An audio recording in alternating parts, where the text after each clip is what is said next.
मैं सरकार से कहना चाहता हूं कि हमारे लोग टैक्स देते हैं, उस क्षेत्र में तीनों चीज बनवाई जाए, और नहीं बनेगी तो मैं विधानसभा के बाद धरना दूंगा। मैं तब तक घर नहीं लौटूंगा जब तक सरकार के आदेश नहीं करती।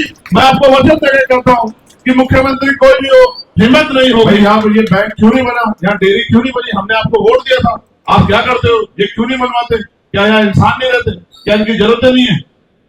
क्या इनका अधिकार नहीं है? ये भी तो टैक्स देते हैं, तो इनको भी ये राइट। मस्जिद में नहीं जा सकते, घर से जाते ना धो के, लेकिन जब जाते हैं मस्जिद के बाहर तो पूरे कपड़े खराब हो जाते। स्कूल जाते हैं बच्चे तो पूरे कपड़े खराब हो जाते, मंदिर जाते हैं लोग पूरे कपड़े खराब हो जाते, रिश्तेदारी में जाते हैं लेकिन जाते जाते ऐसे हो जाते हैं खेत में से आए। तो जिसने अधिकारियों को चलाया अगले दिन खुद ही अधिकारी कौन? हमारी पार्टी संगठन और क्षेत्र के सम्मानित नेतागण और मेरे सामने उपस्थित इस सीमापुरी विधानसभा के सुंदर नगरी के जिम्मेदार साथियों, मुझे भाई अनिल सागर जी के चुनाव में आपके बीच आने का मौका मिला। अनिल सागर जी ने और उनसे पहले वक्ताओं ने बहुत सारी बातें आपके सामने रखी। इनके मन में इच्छा थी कि मैं भी आके आपसे अपील करूं, हालांकि करनी भी चाहिए क्योंकि 5 साल में मौका एक बार आता है और उसके बाद अगले 5 साल तक हम जिस नेता को वोट देते हैं उसकी तरफ देखते रहते हैं कि अब ये क्या करेगा।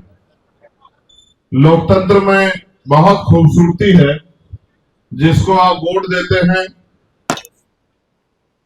जो लोग वोट की वैल्यू समझते हैं वो सोच समझ के देते हैं, जो नहीं समझते वो बिना जिम्मेदारी के देते हैं। जो वोट देते हैं और अगर वो नेता जो आपसे वादे कर रहा है, अगर उनमें से एक भी वादा पूरा ना करे तो आप उस नेता का कुछ नहीं बिगाड़ सकते हैं। जबकि आपके आसपास ये बाजार है बहुत अच्छा, अगर आप यहाँ से कोई भी सामान खरीदोगे जो 100 रुपए की कम कीमत का भी होगा, अगर वो सामान अच्छा ना हो या जो उसकी विशेषताएं लिखी है, खूबियां लिखी है सामान की, वो खूबियां उस सामान में ना मिले तो आप दुकानदार के पास जाके उससे कह सकते हो कि भाई अपना सामान वापस रख ले, मेरे पैसे दे। अगर दुकानदार ना माने तो आपके पास अधिकार है कि आप उपभोक्ता अदालत जाकर अपनी एप्लीकेशन रजिस्टर करा सकते हैं कि इन्होंने ये वादे किए थे और इस सामान में खूबियां नहीं, जबकि 100 रुपए के सामान के साथ ये रियायत है, ये ताकत है, ये अधिकार है। लेकिन जो करोड़ों रुपए से कीमती वोट है, जो 5 साल का भविष्य मुस्तकबिल तय करती है, उसके साथ ये सुविधा हमें नहीं। तो हमें चुनाव से पहले वादे सुनने का और चुनाव के बाद नेता के इंतजार में 5 साल देखने की हमें आदत हो गई है। 5 साल बाद जब चुनाव आता फिर नेता हमारे बीच में आते हैं, आपसे कहते हैं वोट दो, हम आपकी जिंदगी बदल देंगे। कुछ नेता तो ऐसे हैं जिनको ये भी नहीं पता कि जिंदगी बदलने के लिए काम करना पड़ता है, असेंबली में आवाज उठानी पड़ती है।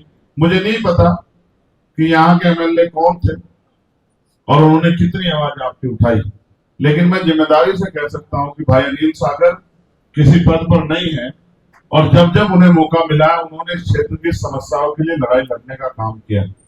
यहाँ साथ साथ मुझे ये भी बताया गया कि सहारनपुर, मुजफ्फरनगर, बिजनौर के लोग भी यहाँ बड़े पैमाने पर हैं, मेरठ और पश्चिम के लोग, धामपुर के भी हैं, मीरापुर वाले भी हैं। मीरापुर वाले अगर मेरी बात मान लेते तो वहां हम आरएलडी बीजेपी के अलायंस को हरा देते, जो वोट उधर उधर बांट दे, अगर मुझे देते तो हम लोग वहां विधानसभा जीत जाते। ठीक है, मैं अभी असल में मैं देर से आने की माफी भी चाहता हूँ भाइयों। मैं आज उत्तर प्रदेश में ही था और मुजफ्फरनगर शामली में एक बड़े नेता है आमिर आलम साहब जो है, उन्होंने उनके हजारों साथियों ने आज दूसरी पार्टी को छोड़ के आजाद समाज पार्टी की सत्ता ली है, उसमें आस्था विश्वास दिलाया। मैं आपको बहुत भरोसे से कह रहा हूँ, मैं तो आपके बीच का हूँ, सड़कों पर संघर्ष करता हूँ, हर आदमी की किसी भी विभाग का हो, किसी भी जाति धर्म का आवाज उठाने की कोशिश करता हूँ, उनकी समस्याओं के लिए लड़ने की कोशिश करता हूँ। आवाज में दम भी है। इसका उदाहरण ये बताता हूँ कि 3 दिन पहले मैंने मीडिया में एक स्टेटमेंट दिया था। एक समस्या मेरे पास आई कि जो लोग कुंभ में जा रहे हैं वहां हवाई यात्रा का किराया जो 2800 रुपए था बढ़ के 50,000 तक चला गया, जनता की जेब कट रही है।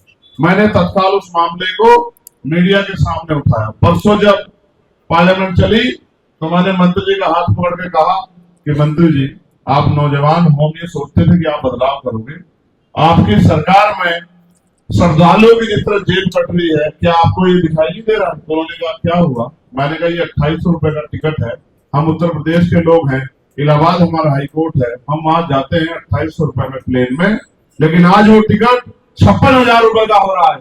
तो ये जेब काटना, लूटना, डकैती करना नहीं है तो क्या है? उन्होंने कहा मैं आज इसका संज्ञान लूंगा और आप चेक करवा के देख लेना कि तो अगले दिन ही वो किराया घटके आधा होने का काम हुआ। इस तरह मैं कोशिश करता हूं कि जो भी समस्या मेरे सामने आ जाती है उसकी आवाज उठाता हूं।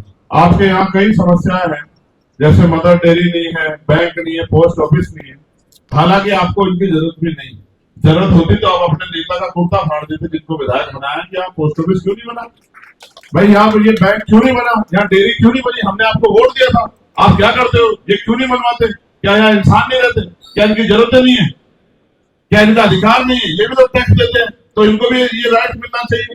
लेकिन आपने सबको छूट दी, तो इसलिए इसका मतलब आपको जरूरत नहीं।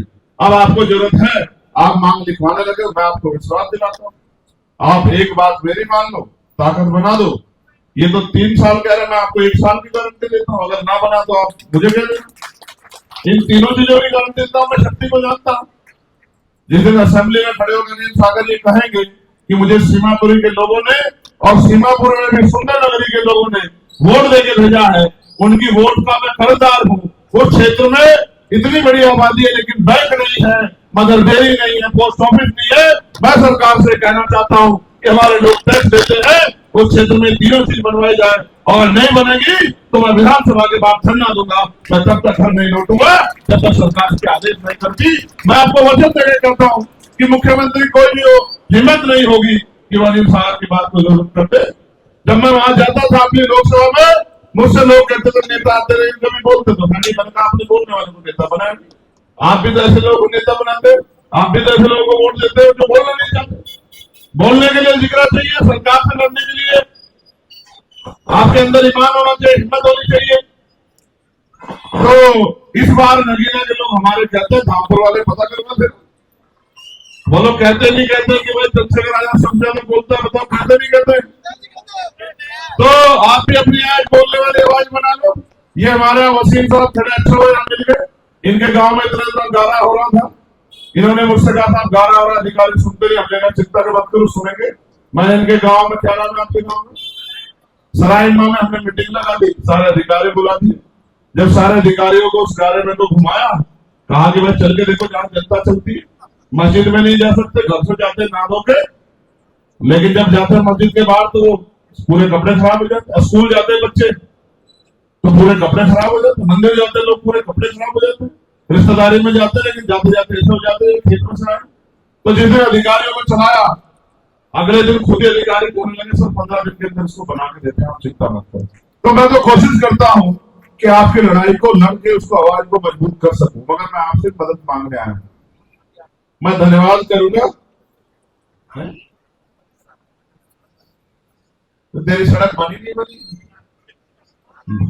है, मान आगे तो सड़क नहीं, सच बता दे, ईमानदार है, झूठ तो नहीं बोल रहा।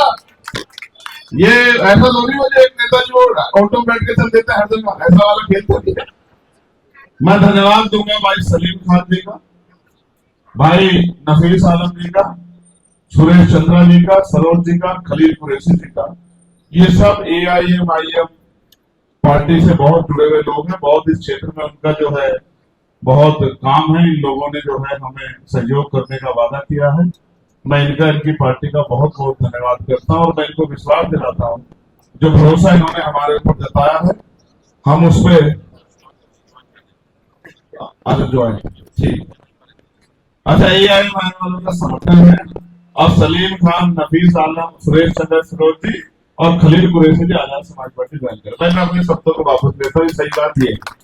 तो मैं इन सबका बहुत धन्यवाद करता हूँ। मगर मैं आपसे पूछना चाहता हूँ, जब आप 10 रुपए का सामान लेने जाते हुए 20 रुपए 50 रुपए का सामान को देखते हो कि भाई ये सामान पूरा है नहीं, ये एक्सपायर तो नहीं हो गया, दवाई सोचो, देखते हो तो जब आप कीमती वोट डालने जाते हो जिससे अपने 5 साल का भविष्य तय होता है, अपने क्षेत्रों की आवाज उठती है, अपने क्षेत्रों में सड़क, बिजली, पानी और तमाम तरह की समस्या का हल होता है, तो अगर आप नेता नहीं चुनोगे अच्छा, तो फिर आपको अगले 5 साल परेशान होना पड़ेगा।